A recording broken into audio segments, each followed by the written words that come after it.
Hello, bienvenue sur la chaîne Visite Déco. Aujourd'hui on se retrouve sur la Côte d'Opale à Dannes pour vous faire le nouveau home tour d'une maison d'hôtes qui s'appelle Moulin Moulin. Et pour l'occasion je suis avec Nicolas. Bonjour Nicolas, est-ce que tu peux te présenter en quelques mots? Je suis Nicolas, heureux propriétaire et exploitant de cette maison d'hôtes. C'était un ancien moulin qui a été exploité par 5 générations successives d'une même famille. Elle a été transformée avant nous par un couple qui a exploité des chambres d'hôtes. On a trouvé cette maison qui nous a tout de suite séduit et donc on a décidé d'y faire notre vie et de l'exploiter à nouveau en maison d'hôtes. Vous participez un peu au bonheur des gens, c'est ça, les accueillir comme ça. Voilà, à notre échelle et de manière très humble, mais oui. On va peut-être passer à la visite. Volontiers. Allez, ça marche, c'est parti. Là, on se trouve au rez-de-chaussée, donc tu m'as dit qu'il y avait 2 salons et une cuisine. On n'a pas créé des espaces sur mesure en partant d'une page blanche. On a plutôt fait un travail d'assemblage autour d'une gamme de couleurs.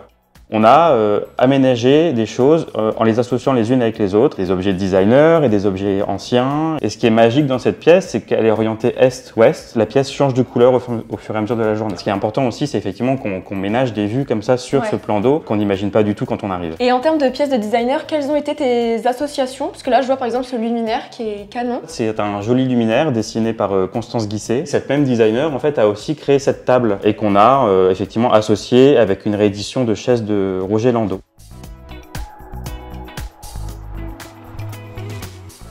Donc ici on se retrouve dans l'ancienne cuisine, c'est ça? Et c'est la pièce 100% récup de la maison. On a enlevé les meubles hauts pour alléger un peu la présence de la cuisine. On a refait la crédence avec cette faïence blanche et ses joints noirs. Et comme il nous en restait, on en a mis sur la table pour recouvrir un ancien bureau qui était abîmé. Les chaises qui se trouvent autour de la table, c'est des chaises qui étaient dans la cave quand on est arrivé dans la maison et qu'on a repeint avec les restes de peinture des chambres. Et c'est l'upcycling et c'est aussi pour ça qu'on travaille avec la marque Cul de Bouteille. Vous avez gardé un peu la pièce d'origine, je vois que vous avez gardé les moulures, les grands placards comme ça. Oui, cette pièce a été refaite par les anciens propriétaires dans les années 90, donc c'est un joyeux mélange. Ouais, ça rajoute du charme à la pièce.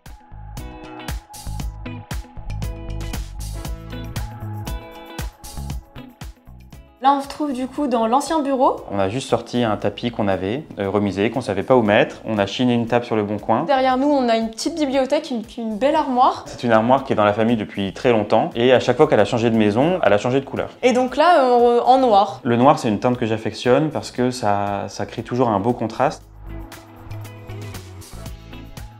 Je vois qu'il y a un meuble sur lequel il y a plein de petits objets. C'est les objets qui sont utilisés pendant les séjours de nos hôtes. L'idée, c'était de prolonger l'expérience d'un séjour dans la maison en ramenant un souvenir chez soi. On parle de maison d'hôtes, donc j'imagine qu'il y a quand même des chambres. Ouais, il y en a 4. Qui sont à l'étage, c'est ça? C'est ça, on y va? On y va, ça marche. C'est parti.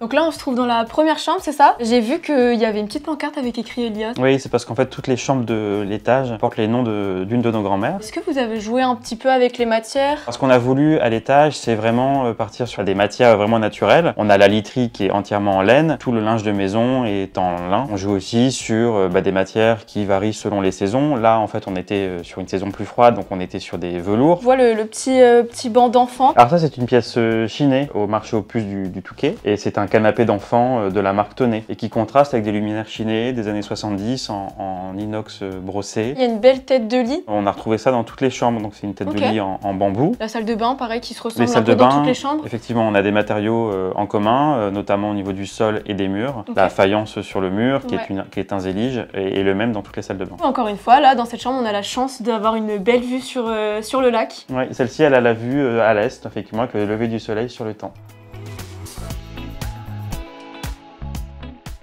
Donc là, on est dans la chambre Nina. Je voulais absolument venir dans cette chambre parce que j'ai vu cette belle pièce, ce beau bureau. C'est un bureau qui vient de mon grand-père, qui s'appelle la Magic Box. Et le bureau se referme entièrement. Tu peux nous faire une petite démonstration? Bah volontiers, oui.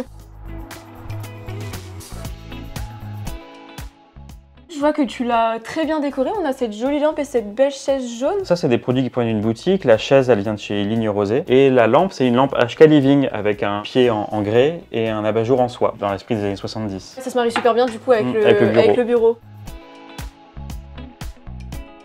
Vous avez mis ces belles affiches dans 2 chambres, c'est ça? Donc dans celle-ci et celle d'à côté? En fait, c'est des affiches qui représentent des reproductions de dessins d'architectes par le studio Sander Patelski. Il y a aussi un artiste lillois qu'on retrouve beaucoup dans la maison, qui fait des sérigraphies, c'est l'atelier Cancre. Voilà qu'il y a des rideaux qui cachent une pièce. Qu'est-ce qu'il y a derrière? Derrière, c'est la salle de bain. En fait, on a fait la salle de bain ouverte sur la chambre ici. C'est la petite astuce déco pour créer un peu d'intimité. Le bambou qu'on retrouve effectivement dans la salle de bain. Petite touche de rappel dans les différentes chambres. Exactement.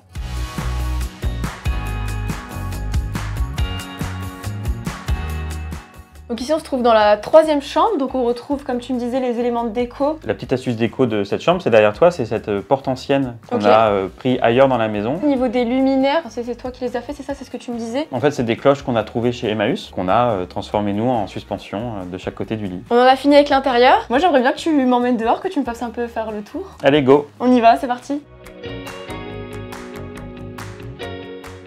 Je comprends mieux le nom Moulin Moulin. Je vois que là, tu as activé le moulin derrière nous, c'est ça? Ouais, c'est ça, et la roue décorative qui remplace la roue qui avant faisait fonctionner le moulin pour produire la farine. Vous avez la chance d'avoir un beau jardin, un grand jardin avec un beau lac. Il y a un sentier pour faire tout le tour du plan d'eau, ou une jolie terrasse pour tremper les pieds. Là-bas, je vois qu'on a un petit jardin couvert. C'est une petite terrasse couverte, je peux te la montrer si tu veux. Bah on y va.